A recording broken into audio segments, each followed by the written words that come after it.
Hi, my name is Brandon Hicks. I'm going to be baking Parker House rolls with you today. So let's get started. First, we're going to start out with our bread flour. Bread flour is a little different than all-purpose flour in that the gluten content is a little higher.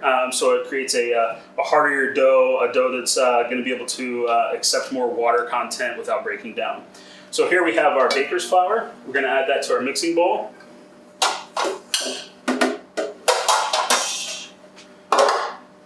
Next we have our salt. We're also going to add that to the mixing bowl. And then we have our butter. Just make sure your butter is nice and soft at room temperature. You don't have to put it in the microwave. I try to avoid that just because it breaks down the butter and will actually liquefy it. So we're going to add this to the flour in the mixing bowl.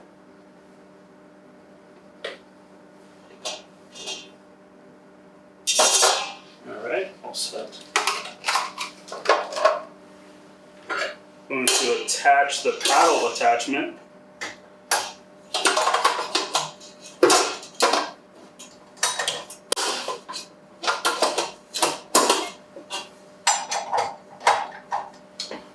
Right. So we're going to slowly start incorporating the butter into the flour.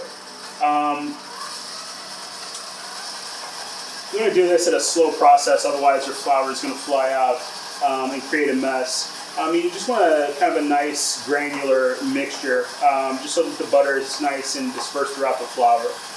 So we're going to let this go for about a minute. While that's going, we're actually going to add the yeast to the water. I like to bloom my yeast in the water before adding it to the mixture. So this is about 7 grams of yeast. This is just the fast-acting instant yeast.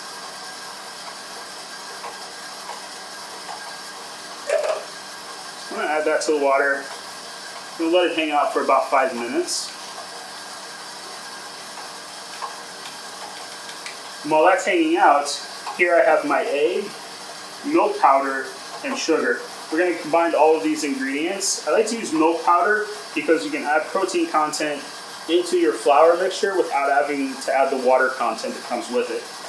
So we're going to add the milk powder in with the egg. And add the sugar in as well.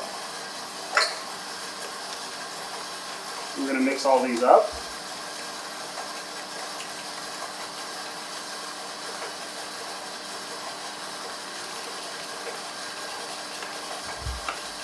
If you have a few lumps in with the eggs from the flour, or I'm sorry, from the sugar, it's all right. It's not the end of the world. It will be further incorporated and become homogeneous when you mix it in with the flour and the butter mixture. All right, that's well mixed. Now we're going to add our yeast and water mixture that's been hanging out, blooming for 5 minutes.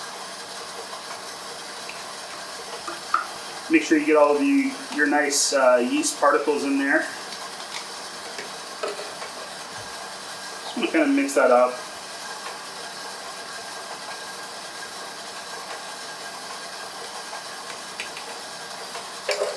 All right, at this point we're going to check on our flour mixture. It looks nice and well incorporated. You have small rice-sized beads of butter in there now. So we're going to add all of our liquid content in there at the same time. Just slowly.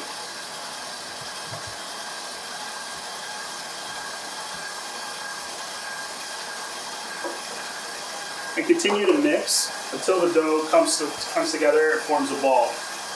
I'm actually going to slow this down just a little bit. We don't want to work up the glutes too much.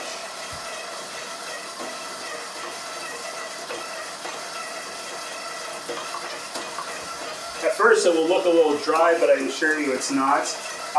The residual flour will slowly be taken up into the dough ball as it beats around in the bowl.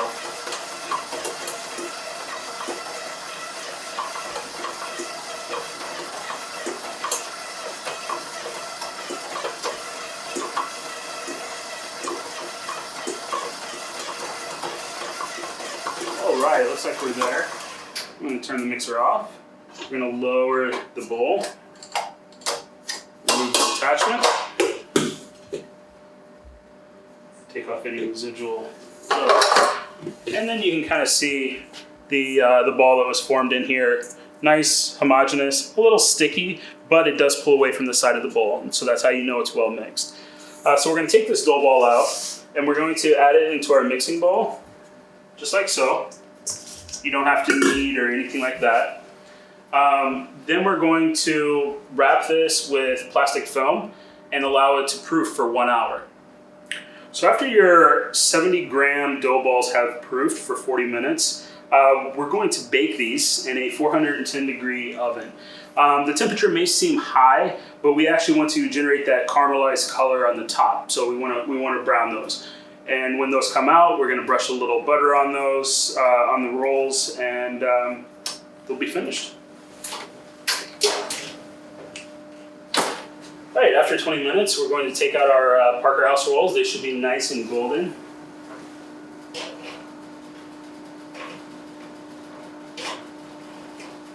Oh yeah, these are perfect.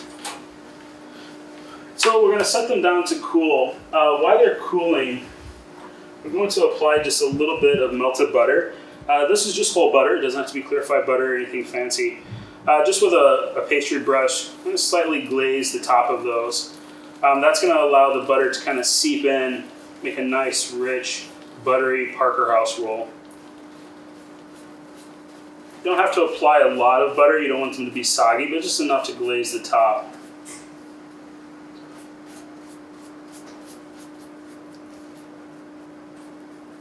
All right, and we're all set. I'm just going to move these to the back to let them cool, and that's it.